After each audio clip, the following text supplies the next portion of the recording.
Hi ನಮಸ್ತೆ ಎಲ್ಲರಿಗೂ. ನಾನು ರುಕ್ಮಿಣಿ. ಇವತ್ತೊಂದು ಪನ್ನೀರ್ ಗ್ರೇವಿ ಮಾಡೋಣ ಅಂತೇಳಿ ಸಿಂಪಲ್ ಆಗಿ ಕಡಿಮೆ ಸಮಯದಲ್ಲಿ ಮತ್ತೆ ಟೇಸ್ಟಿಯಾಗಿ ಕೂಡ ಮಾಡ್ಕೋಬೋದು. ತುಂಬ ಆರೋಗ್ಯಕ್ಕೂ ಒಳ್ಳೆಯದು. ದೋಸೆಗಾಗ್ಬೋದು, ಚಪಾತಿಗೆ, ರೊಟ್ಟಿಗೆ, ಪೂರಿಗೆ ಪ್ರತಿಯೊಂದಕ್ಕೂ ತುಂಬಾನೇ ಚೆನ್ನಾಗಿರುತ್ತೆ. ಬನ್ನಿ ಪನ್ನೀರ್ ಗ್ರೇವಿ ಸಿಂಪಲ್ ಆಗಿ ಹೇಗೆ ಮಾಡೋದು ಅಂತ ನೋಡ್ಕೊಳ್ಳೋಣ. ಮೊದಲಿಗೆ ಸ್ಟವ್ ಮೇಲೆ ಒಂದು ಬಾಣಲಿ ಇಟ್ಕೊಂಡಿದ್ದೀನಿ. ಬಾಣಲಿ ಬಿಸಿ ಆಗ್ತಾ ಇದ್ದಂಗೆ ಒಂದು ಎರಡೆರಡು ಸ್ಪೂನ್ ಆಗಷ್ಟು ಎಣ್ಣೆ ಸೇರಿಸ್ಕೊಂಡಿದ್ದೀನಿ. ಎಣ್ಣೆ ಸ್ವಲ್ಪ ಬಿಸಿ ಆದಮೇಲೆ ಒಂದು ಸ್ವಲ್ಪ ಖಾರ ಪುಡಿ, ಸ್ವಲ್ಪ ಅರಿಶಿನ ಪುಡಿ, ಆಮೇಲೆ ಸ್ವಲ್ಪ ಚಿಟಿಕೆ ಉಪ್ಪು ಇಷ್ಟನ್ನು ಸೇರಿಸ್ಕೊಂಡು ಇದನ್ನು ಒಂದ್ಸಲ ಮಿಕ್ಸ್ ಮಾಡ್ಕೊಳ್ಳೋಣ. ಎಣ್ಣೆ ಜೊತೆಗೆ ಇದಿಷ್ಟನ್ನು ಚೆನ್ನಾಗಿ ಒಂದ್ಸಲ ಮಿಕ್ಸ್ ಮಾಡ್ಕೊಂಡಿದ್ದಾದ್ಮೇಲೆ ನಾವಿಲ್ಲಿ ಆ ಪನ್ನೀರ್ನ ಹಾಕ್ಕೊಂಡು ಫ್ರೈ ಮಾಡ್ಕೊಬೇಕಾಗತ್ತೆ. ನೋಡಿ, ಎಣ್ಣೆಲಿ ಚೆನ್ನಾಗಿ ಮಿಕ್ಸ್ ಮಾಡ್ಕೊಂಡಿದ್ದೀನಿ ಖಾರ ಪುಡಿ ಮತ್ತು ಅರಿಶಿನ ಪುಡಿ ಉಪ್ಪನ್ನೆಲ್ಲ. ಮೀಡಿಯಂ ಫ್ಲೇಮಲ್ಲಿ ಇಟ್ಕೊಂಡು ನಾವು ಫ್ರೈ ಮಾಡ್ಕೊಳ್ಳೋಣ. ನೋಡಿ, ಇಲ್ಲಿ ಒಂದು 300 ಗ್ರಾಮ್ ಆಗೋಷ್ಟು ನಾನು ಇಲ್ಲಿ ಪನ್ನೀರ್ ತೊಗೊಂಡಿದ್ದೀನಿ. ದಪ್ಪ ದಪ್ಪ ಸೈಜಲ್ಲೇ ನಾನು ಕಟ್ ಮಾಡ್ಕೊಂಡಿದ್ದೀನಿ. ತುಂಬ ಸಣ್ಣ ಏನು ಕಟ್ ಮಾಡ್ಕೊಂಡಿಲ್ಲ. ನೋಡಿ, ಇಷ್ಟನ್ನು ನೀಟಾಗಿ ಒಂದು 2 ನಿಮಿಷ ನಾವು ಇದನ್ನು ಫ್ರೈ ಮಾಡ್ಕೊಳ್ಳೋಣ. ಈಗ ಸ್ವಲ್ಪ ಖಾರ ಹಿಡಿಬೇಕು, ಹಾಗಾಗಿ ಒಂದು 2 ನಿಮಿಷ ಇದನ್ನು ಫ್ರೈ ಮಾಡ್ಕೊಳ್ತೀನಿ. ನೋಡಿದ್ರಲ್ಲ, ಒಂದು 2 ನಿಮಿಷ ಆಗಿದೆ, ಫ್ರೈ ಆಗಿದೆ ಕೂಡ. ಇದು ಇಷ್ಟ ಆದರೆ ಸಾಕು. ಇವಾಗ ಇದನ್ನು ತೆಗೆದು ಒಂದು ಪ್ಲೇಟಿಗೆ ಎತ್ತಿಟ್ಕೊಂಡ್ಬಿಡ್ತೀನಿ. ಈ ರೀತಿ ಫ್ರೈ ಮಾಡಿ ಮಾಡೋದ್ರಿಂದ ಪನ್ನೀರು ಟೇಸ್ಟ್ ಕೂಡ ತುಂಬ ಚೆನ್ನಾಗಿ ಬರುತ್ತೆ. ಹಾಗೆ ಎಲ್ಲ ಹಾಕಿದ್ರೆ ಒಂದೊಂದ್ಸಲ ಹಸಿ ಹಸಿ ಅನಿಸ್ಬಿಡುತ್ತೆ. ಈ ರೀತಿ ಫ್ರೈ ಮಾಡಿಕೊಂಡು ಮಾಡಿದ್ರೆ ಟೇಸ್ಟ್ ಕೂಡ ತುಂಬ ಚೆನ್ನಾಗಿ ಬರುತ್ತೆ. ಈಗ ಅದೇ ಬಾಣಲಿಗೆ ನಾನು ಒಂದು ಸ್ವಲ್ಪ ಕ್ಯಾಪ್ಸಿಕಮ್ಮು, ಆಮೇಲೆ ಒಂದು ಸ್ವಲ್ಪ ಈರುಳ್ಳಿನ ಕಟ್ ಮಾಡಿ ಸೇರಿಸ್ಕೊಂಡಿದ್ದೀನಿ. ಇದನ್ನು ಕೂಡ ಒಂದು 2 ನಿಮಿಷ ಫ್ರೈ ಮಾಡ್ಕೊಳ್ಳೋಣ. ಈ ರೀತಿ ಇದನ್ನು ಕೂಡ ಇವೆರಡನ್ನು ಕೂಡ ಫ್ರೈ ಮಾಡಿಕೊಂಡು ಮಾಡೋದ್ರಿಂದ ಟೇಸ್ಟ್ ಕೂಡ ತುಂಬಾ ಚೆನ್ನಾಗಿ ಬರುತ್ತೆ. ಒಂದು 2 ನಿಮಿಷ ಇದನ್ನು ಕೂಡ ಚೆನ್ನಾಗಿ ಫ್ರೈ ಮಾಡ್ಕೊಂಡಿದ್ದಾದ್ಮೇಲೆ ಇದನ್ನು ಕೂಡ ಎತ್ತಿ ಒಂದು ಪ್ಲೇಟಿಗೆ ನಾನು ತೆಗೆದಿಟ್ಕೊಂಡ್ಬಿಡ್ತೀನಿ. ನೋಡಿ, ಫ್ರೈ ಮಾಡ್ಕೊಂಡಿದ್ದಾಗಿದೆ. ಇದನ್ನು ಕೂಡ ಎತ್ತಿಟ್ಕೊಂಡ್ಬಿಡೋಣ.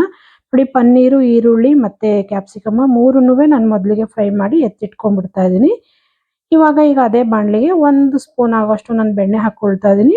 ಜೊತೆಗೆ ಒಂದು ಸ್ವಲ್ಪ ಎಣ್ಣೆ ಕೂಡ ಸೇರಿಸ್ಕೊಳ್ಳೋಣ. ಎಣ್ಣೆ ಎಷ್ಟು ಬೇಕು ಅಷ್ಟು ನೋಡಿಕೊಂಡು ಸೇರಿಸ್ಕೊಳ್ಳಿ. ಬೆಣ್ಣೆ ಮತ್ತು ಎಣ್ಣೆ ಎರಡೂ ಮಿಕ್ಸ್ ಮಾಡ್ಕೊಳ್ಳೋಣ. ಚೆನ್ನಾಗಿ ಬಿಸಿ ಆದಮೇಲೆ ಇದಕ್ಕೆ ನಾನು ಸಣ್ಣಕ್ಕೆ ಹೆಚ್ಚಿರೋಂಥ ಈರುಳ್ಳಿನ ಸೇರಿಸ್ಕೊಳ್ತಾ ಇದ್ದೀನಿ.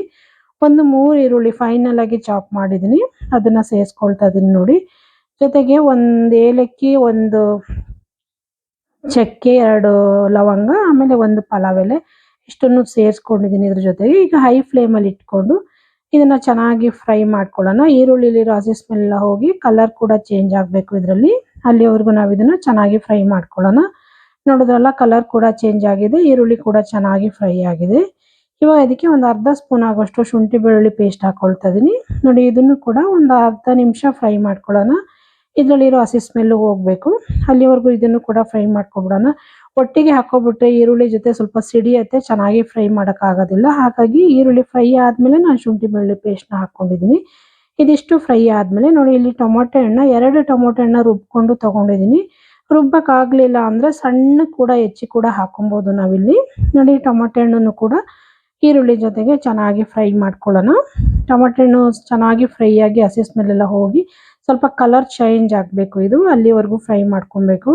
ನೋಡಿದ್ರಲ್ಲ, ಚೆನ್ನಾಗಿ ಫ್ರೈ ಆಗಿದೆ, ಕಲರ್ ಕೂಡ ಚೇಂಜ್ ಆಗಿದೆ, ಸ್ವಲ್ಪನೂ ಹಸಿ ಸ್ಮೆಲ್ ಇಲ್ಲ, ಆ ರೀತಿ ಫ್ರೈ ಆಗಿದೆ ಇದು. ಇವಾಗ ಇದಕ್ಕೆ ಒಂದು ಸ್ವಲ್ಪ ಮೊಸರು ಹಾಕ್ಕೊಳ್ತಿದ್ದೀನಿ. ಮೊಸರನ್ನ ಸ್ವಲ್ಪ ಬೀಟ್ ಮಾಡಿ ಹಾಕ್ಕೊಳ್ತಾ ಇದ್ದೀನಿ.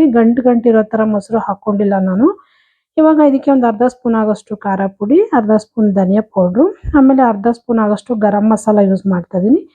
ಆಮೇಲೆ ಒಂದು ಸ್ವಲ್ಪ ಅರಿಶಿನ ಪುಡಿ. ನೋಡಿ, ಇಷ್ಟನ್ನು ಮಿಕ್ಸ್ ಮಾಡ್ಕೊಳ್ಳೋಣ ಚೆನ್ನಾಗಿ. ಒಂದಕ್ಕೊಂದು ಹೊಂದ್ಕೊಳ್ಳೋ ಥರ ಚೆನ್ನಾಗಿ ಮಿಕ್ಸ್ ಮಾಡಿಕೊಂಡು ಇದನ್ನು ಕೂಡ ಮಸಾಲೆ ಚೆನ್ನಾಗಿ ಫ್ರೈ ಆಗಬೇಕು.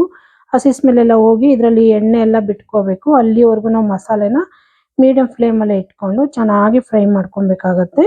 ನಾವು ಮಸಾಲೆ ಎಷ್ಟು ಚೆನ್ನಾಗಿ ಫ್ರೈ ಮಾಡ್ಕೊಳ್ತೀವೋ ಆ ಗ್ರೇವಿ ಕೂಡ ಅಷ್ಟೇ ತುಂಬ ಚೆನ್ನಾಗಿ ಬರುತ್ತೆ. ನೋಡಿದ್ರಲ್ಲ, ಮಸಾಲೆ ಕೂಡ ಚೆನ್ನಾಗಿ ಫ್ರೈ ಆಗಿದೆ. ನೋಡಿ, ಎಣ್ಣೆ ಎಲ್ಲ ಬಿಟ್ಕೊಂಡಿದೆ. ಮಸಾಲೆ ಈ ರೀತಿ ಫ್ರೈ ಆಗಬೇಕು. ಇವಾಗ ಮಸಾಲೆ ಕೂಡ ಚೆನ್ನಾಗಿ ಫ್ರೈ ಆಗಿ ಒಂದು ಒಳ್ಳೆ ಫ್ಲೇವರ್ ಕೂಡ ಬರ್ತಾ ಇದೆ, ನೋಡ್ತಾ ಇದ್ದೀರಲ್ಲ. ಈ ರೀತಿ ಫ್ರೈ ಮಾಡ್ಕೊಂಡಿದ್ದಾದ್ಮೇಲೆ ನಾವು ಇದಕ್ಕೆ ಎಷ್ಟು ಬೇಕೋ ಅಷ್ಟು ನೀರನ್ನು ಸೇರಿಸ್ಕೊಳ್ಳೋಣ. ನಾನು 1 ಗ್ಲಾಸ್ ಆಗೋಷ್ಟು ನೀರು ಸೇರಿಸ್ಕೊಳ್ತಿದ್ದೀನಿ. ಗ್ರೇವಿ ಎಷ್ಟು ಬೇಕೋ ಅಷ್ಟು ನೋಡಿಕೊಂಡು ನೀರನ್ನು ಸೇರಿಸ್ಕೊಳ್ಳಿ. ಈಗ ರುಚಿಗೆ ತಕ್ಕಷ್ಟು ಉಪ್ಪು ಕೂಡ ಹಾಕ್ಕೊಂಡು ಇದನ್ನು ಒಂದ್ಸಲ ಮಿಕ್ಸ್ ಮಾಡ್ಕೊಂಡ್ಬಿಡೋಣ. ಮಿಕ್ಸ್ ಮಾಡಿಕೊಂಡು ಪ್ಲೇಟ್ ಮುಚ್ಚಿ ಒಂದು 5 ನಿಮಿಷ ನಾನು ಇದನ್ನು ಬೇಯಿಸ್ಕೊಳ್ತೀನಿ ಮೀಡಿಯಂ ಫ್ಲೇಮಲ್ಲಿ. ಮಧ್ಯ ಮಧ್ಯ ತಿರುಗಿಸ್ಕೊಂಡು ನಾವು ಇದನ್ನು ಬೇಯಿಸ್ಕೊಳ್ಳೋಣ. ನೋಡಿ, ಇವಾಗ 5 ನಿಮಿಷ ಆದಮೇಲೆ ತೋರಿಸ್ತಾ ಇದ್ದೀನಿ. ಗ್ರೇವಿ ಕೂಡ ಚೆನ್ನಾಗಿ ಬೆಂದಿದೆ, ಸ್ವಲ್ಪ ಕಮ್ಮಿ ಕೂಡ ಆಗಿದೆ, ಸ್ವಲ್ಪ ತಿಕ್ ಕೂಡ ಗಟ್ಟಿ ಕೂಡ ಆಗಿದೆ. ಇದು ಈ ರೀತಿ ಬರಬೇಕು ಗ್ರೇವಿ. ಇವಾಗ ಇನ್ನೊಂದ್ಸಲ ಇದನ್ನು ಚೆನ್ನಾಗಿ ಮಿಕ್ಸ್ ಮಾಡಿಕೊಂಡು ಇವಾಗ ನಾವು ಇದಕ್ಕೆ ಪನ್ನೀರ್ ಫ್ರೈ ಮಾಡಿ ಇಟ್ಕೊಂಡಿದ್ವಲ್ಲ ಅದನ್ನ ಸೇರಿಸ್ಕೊಳ್ತಾ ಇದ್ದೀನಿ.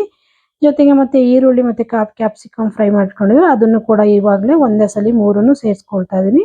ಈ ಮೂರನ್ನು ಒಟ್ಟಿಗೆ ಸೇರಿಸ್ಕೊಂಡಿದ್ದಾದ್ಮೇಲೆ ಇದನ್ನ ಮಿಕ್ಸ್ ಮಾಡ್ಕೊಳ್ಳೋಣ ಮಸಾಲೆ ಜೊತೆಗೆ ನೀಟಾಗಿ ಹೊಂದ್ಕೊಳ್ಳೋ ಥರ ಇದಿಷ್ಟನ್ನು ನೀಟಾಗಿ ಮಿಕ್ಸ್ ಮಾಡಿಕೊಂಡು ಮತ್ತೆ ಲಿಡ್ ಮುಚ್ಚಿ ಇನ್ನೂ ಒಂದು 5 ನಿಮಿಷ ಇದನ್ನ ಬೇಯಿಸ್ಕೊಳ್ಳೋಣ. ಮೀಡಿಯಂ ಫ್ಲೇಮಲ್ಲೇ ಇಟ್ಕೊಂಡು ಚೆನ್ನಾಗಿ ಇದನ್ನ ಮಧ್ಯ ಮಧ್ಯೆ ತಿರುಗಿಸ್ಕೊಂಡು ನಾನು ಬೇಯಿಸ್ಕೊಳ್ತೀನಿ. ನೋಡಿ ಇನ್ನೊಂದು 5 ನಿಮಿಷ ಆದ್ಮೇಲೆ ತೆಗೆದು ತೋರಿಸ್ತಾ ಇದ್ದೀನಿ. ಮಸಾಲೆ ಅಂತೂ ಸೂಪರ್ ಆಗಿ ರೆಡಿ ಆಗಿದೆ. ನೋಡ್ತಾ ಇದ್ದೀರಲ್ಲ ಕಲರ್ ಕೂಡ ಚೇಂಜ್ ಆಗಿದೆ. ಎಷ್ಟು ಚೆನ್ನಾಗಿ ಕಾಣಿಸ್ತದೆ ಅಂತ ಕೂಡ. ಆರೋಗ್ಯವಾದಂಥ ಮತ್ತೆ ರುಚಿಕರವಾದಂತಹ ಪನ್ನೀರ್ ಮಸಾಲ ಅನ್ಬೋದು, ಇಲ್ಲ ಪನ್ನೀರ್ ಗ್ರೇವಿ ಅಂತ ಆದ್ರೂ ಅನ್ಬೋದು. ನೋಡಿ ಅದ್ಭುತವಾಗಿ ರೆಡಿ ಆಗಿದೆ. ಒಳ್ಳೆ ಫ್ಲೇವರ್ ಕೂಡ ಬರ್ತಾ ಇದೆ. ಮತ್ತೆ ಅದ್ರ ಮೇಲೆ ಸ್ವಲ್ಪ ಕೊತ್ತಂಬರಿ ಸೊಪ್ಪು ಉದುರಿಸ್ಕೊಳ್ತಾ ಇದ್ದೀನಿ. ಜೊತೆಗೆ ಕಸ್ತೂರಿ ಮೇಥಿ ಸ್ವಲ್ಪ ಹಾಕೊಳ್ಳೋಣ, ಫ್ಲೇವರ್ ಕೂಡ ಚೆನ್ನಾಗಿ ಬರುತ್ತೆ. ಇವೆರಡನ್ನು ಹಾಕೊಂಡು ಇನ್ನೊಂದ್ಸಲ ಇದನ್ನ ಮಿಕ್ಸ್ ಮಾಡ್ಕೊಂಡ್ಬಿಡೋಣ. ನೋಡಿದ್ರಲ್ಲ ಎಷ್ಟು ಸೂಪರ್ ಆಗಿ ಕಡಿಮೆ ಸಮಯದಲ್ಲಿ ಸಿಂಪಲ್ ಆಗಿ ಮಾಡ್ಕೊಬಹುದು ಅಂತೇಳಿ. ರೊಟ್ಟಿಗೆ ಚಪಾತಿಗಾಗ್ಬೋದು ಇಲ್ಲ ಪೂರಿಗಾಗ್ಬೋದು ಯಾವುದಕ್ಕೆ ಬೇಕಾದ್ರೂ ಮಾಡ್ಕೊಬೋದು. ತುಂಬಾನೇ ಚೆನ್ನಾಗಿರುತ್ತೆ. ಮೇಲ್ಗಡೆ ಗಾರ್ನಿಷ್ಗೆ ಒಂದ್ ಎರಡೆರಡು ಹಸಿರು ಮೆಣಸಿನ್ಕಾಯಿ ಹಾಕೊಳ್ತಾ ಇದೀನಿ, ಬರೀ ಫ್ಲೇವರ್ಗಷ್ಟೇ. ತುಂಬಾ ಚೆನ್ನಾಗಿರುತ್ತೆ. ಈಗ ನೋಡಿ ಇದು ಸ್ಟವ್ ಆಫ್ ಮಾಡಿಕೊಂಡು ಒಂದು 5 ನಿಮಿಷ ತಣ್ಣಗಾಗಿ ಬಿಟ್ಬಿಟ್ಟು ಆಮೇಲೆ ಸರ್ವ್ ಮಾಡಿ ತೋರಿಸ್ತೀನಿ. ನೋಡಿ 5 ನಿಮಿಷ ಆದ್ಮೇಲೆ ತಣ್ಣಗಾಗಿದೆ. ಇವಾಗ ಸರ್ವ್ ಮಾಡಿ ತೋರಿಸ್ತಾ ಇದ್ದೀನಿ. ನೋಡಿದ್ರಲ್ಲ ಎಷ್ಟು ಸೂಪರ್ ಆಗಿ ಬಂದಿದೆ ಅಂತೇಳಿ. ನೋಡಿ ಸಿಂಪಲ್ ಆಗಿ ಮಸಾಲೆ ಏನು ರುಬ್ಬೋದು ಬೇಡ ಮತ್ತೆ ತೆಂಗಿನಕಾಯಿ ಏನು ಯೂಸ್ ಮಾಡೋದು ಬೇಡ.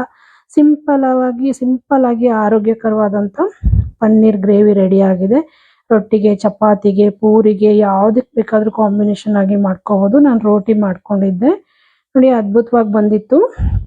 ನೀವು ಒಂದ್ಸಲ ಈ ವಿಧಾನದಲ್ಲಿ ಟ್ರೈ ಮಾಡಿ, ತುಂಬಾ ಚೆನ್ನಾಗಿ ಬರುತ್ತೆ. ಸರ್ವ್ ಮಾಡಿ ತೋರಿಸ್ತಾ ಇದ್ದೀನಿ ನೋಡಿ. ಈ ಪನ್ನೀರ್ ಗ್ರೇವಿ ನಿಮಗೆಲ್ಲ ಇಷ್ಟ ಆಯಿತು ಅಂದ್ಕೊಳ್ತೀನಿ. ಇಷ್ಟ ಆದರೆ ಲೈಕ್ ಮಾಡಿ, ಶೇರ್ ಮಾಡಿ, ಸಬ್ಸ್ಕ್ರೈಬ್ ಮಾಡ್ಕೊಳ್ಳಿ. ಹಾಗೆ ಪಕ್ಕದಲ್ಲಿರೋ ಬೆಲ್ ಐಕನ್ ಕೂಡ ಕ್ಲಿಕ್ ಮಾಡಿ. ನಾನು ಯಾವುದೇ ವಿಡಿಯೋ ಹಾಕಿದರೂ ನಿಮಗೆ ನೋಟಿಫಿಕೇಶನ್ ಬರುತ್ತೆ.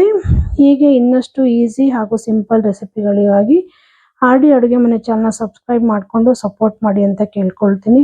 ನೋಡಿದ್ರಲ್ಲ ಎಷ್ಟು ಚೆನ್ನಾಗಿ ಬಂದಿದೆ ಅಂತ. ನೀವು ಒಂದ್ಸಲ ಟ್ರೈ ಮಾಡಿ. Thank you.